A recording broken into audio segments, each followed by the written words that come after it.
teman-teman semuanya dan Ibu dosen. Perkenalkan nama saya Alfrida Teresia Tilambanua, NIM 877526962. Nah, pada video ini saya akan menjelaskan tentang automated online proctoring, mulai dari pengertian, cara kerja, manfaat dalam menjaga integritas akademik, kemudian karakteristik inovasinya menurut teori Everett Rogers, hingga bagaimana universitas melindungi privasi mahasiswa selama ujian berlangsung. Di era digital seperti sekarang, pembelajaran dari ujian online sudah menjadi bagian penting dalam dunia pendidikan. Terlebih pada perguruan tinggi berbasis pembelajaran jarak jauh seperti universitas terbuka, yang dimana sistem ujian daring menjadi solusi agar mahasiswa tetap bisa mengikuti evaluasi pembelajaran dari mana saja.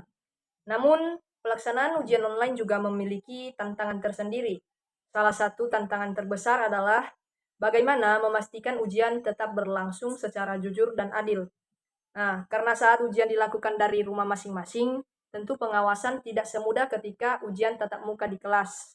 Oleh sebab itu, muncullah teknologi yang disebut automated online proctoring. Apa itu automated online proctoring? Nah, automated online proctoring adalah sistem pengawasan ujian online berbasis teknologi digital dan kecerdasan buatan atau artificial intelligence. Nah, sistem ini bekerja dengan memanfaatkan kamera, mikrofon, dan analisis perilaku peserta ujian secara otomatis selama ujian berlangsung. Jadi, selama mahasiswa mengerjakan ujian, sistem akan membantu memantau aktivitas peserta secara real time tanpa harus diawasi langsung oleh pengawas di ruangan fisik. Teknologi ini juga dirancang untuk membantu menjaga integritas akademik dan meminimalkan kemungkinan terjadinya kecurangan selama ujian daring. Sebelum ujian dimulai, peserta biasanya diminta melakukan beberapa tahapan verifikasi terlebih dahulu. Misalnya, menunjukkan identitas diri, kemudian memastikan wajah terlihat jelas di kamera, serta mengecek kondisi ruangan ujian.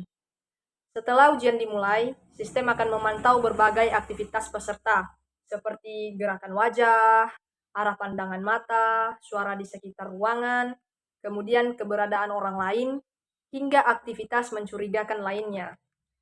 Sebagai contohnya di sini, jika peserta atau seseorang mahasiswa terlalu sering melihat ke arah orang lain atau meninggalkan layar terlalu lama atau ada suara orang lain di sekitar ruangan, maka sistem ini dapat memberikan tanda atau peringatan otomatis.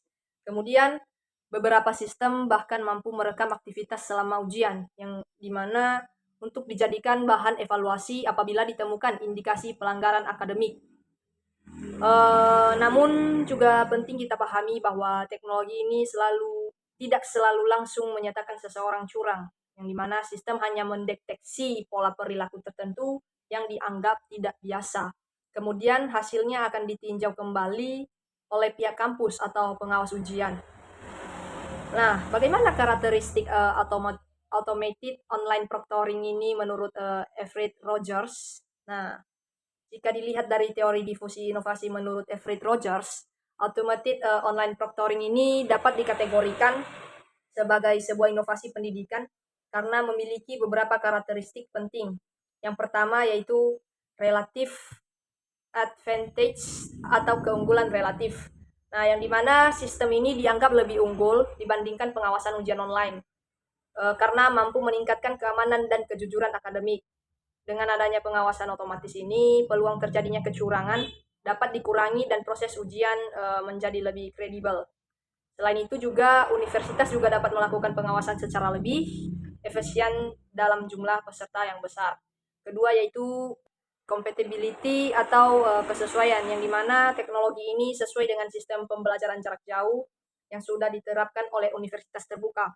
Maka sistem evaluasinya juga perlu menyesuaikan dengan perkembangan teknologi digital. Kemudian yang ketiga yaitu complexity atau tingkat kerumitan. Nah, sistem ini juga memiliki tingkat kerumitan tertentu. Mahasiswa dan dosen atau tutor perlu memahami cara penggunaan aplikasi, memastikan perangkat berfungsi dengan baik, dan juga memiliki koneksi internet yang stabil. Karena itu pelatihan dan simulasi sangat penting sebelum sistem digunakan secara penuh. Kemudian yang keempat yaitu trialability atau kemungkinan untuk dicoba, yang dimana sistem ini dapat diuji coba terlebih dahulu sebelum diterapkan secara permanen.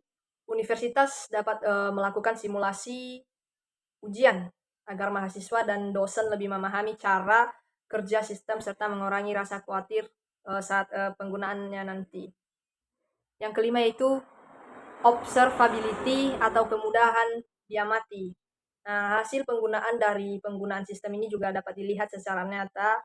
Misalnya, pengawasan ujian menjadi lebih terstruktur, pelanggaran akademik dapat dikurangi, dan proses evaluasi menjadi lebih transparan. Karena manfaatnya dapat dirasakan langsung.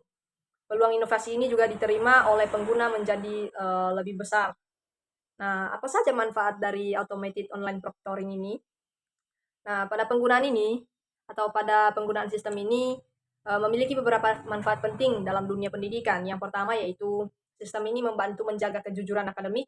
Dengan adanya pengawasan otomatis, mahasiswa akan lebih terdorong untuk mengerjakan ujian secara mandiri dan jujur. Yang kedua yaitu sistem ini juga meningkatkan kredibilitas ujian daring.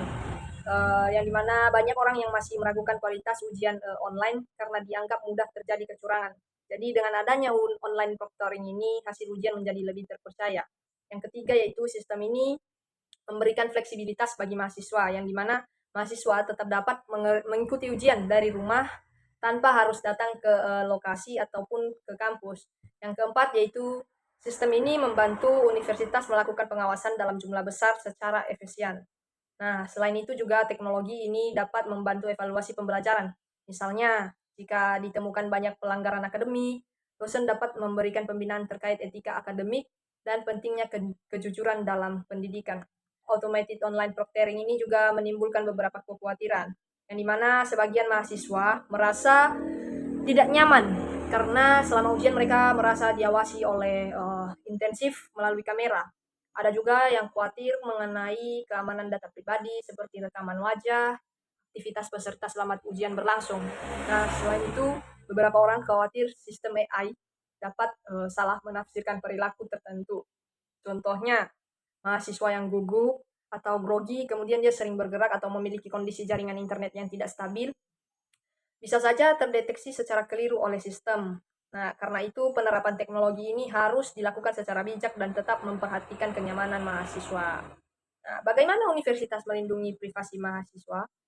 Nah, privasi mahasiswa menjadi hal yang sangat penting dalam penggunaan teknologi ini.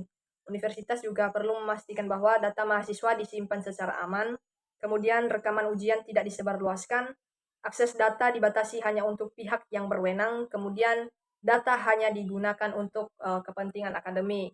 Selain itu juga universitas harus memberikan penjelasan secara transparan kepada mahasiswa mengenai bagaimana sistem ini bekerja, kemudian data apa saja yang direkam, kemudian berapa lama data disimpan, dan siapa yang dapat mengakses data tersebut. Dengan adanya keterbukaan informasi, mahasiswa akan lebih percaya terhadap penggunaan sistem ini. Universitas juga sebaiknya menyediakan simulasi atau pelatihan sebelum ujian resmi dilakukan agar mahasiswa lebih siap secara teknis maupun mental. Nah, jadi kesimpulannya yaitu automated online proctoring ini merupakan inovasi teknologi dalam dunia pendidikan yang bertujuan menjaga integritas dan kualitas ujian daring. Teknologi ini memang memberikan banyak manfaat, terutama dalam menciptakan sistem evaluasi yang lebih jujur, fleksibel, dan terpercaya. Namun, penerapannya juga harus memperhatikan aspek kenyamanan, keadilan, dan perlindungan privasi mahasiswa. Jika diterapkan secara transparan, manusiawi, dan bertanggung jawab, sistem ini dapat menjadi solusi yang efektif untuk mendukung pendidikan digital di masa depan. Sekian dari penjelasan saya. Terima kasih dan semoga bermanfaat.